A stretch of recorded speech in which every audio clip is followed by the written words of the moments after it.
காலம் என்பதால் கரூர் மாவட்டம் வாங்கலை அடுத்த மாரிகவுண்டன்பாளையம் கிராமத்தில் ஒரு குடும்பத்தைச் சேர்ந்தவர்கள் தங்கள் வீட்டை பூட்டிவிட்டு முன்புறமுள்ள முட்டத்தில் கட்டில் போட்டு தூங்கிக் கொண்டிருந்தனர். அப்போது ஆழ்ந்த உறக்கத்தில் இருந்த அந்த வீட்டு பெண்களின் கழுத்தில் தங்க நகைகள் இருக்கிறதா என்று சுற்றுச்சுவரை ஏறி குதித்து உள்ளே சென்ற மர்ம நபர் ஒருவன் டார்ச் லைட்டை அடித்து பார்த்து சென்றுள்ளான்.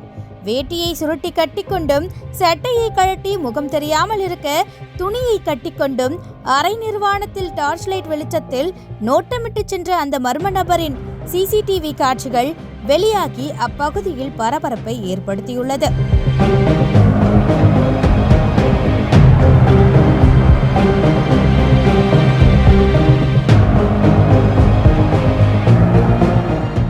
இது தொடர்பாக காவல் நிலையத்தில் புகார் அளிக்கப்படாத நிலையில் இக்காட்சிகளை கொண்டு வாங்கல் போலீசார் உரிய விசாரணை மேற்கொண்டு வருகின்றனர்.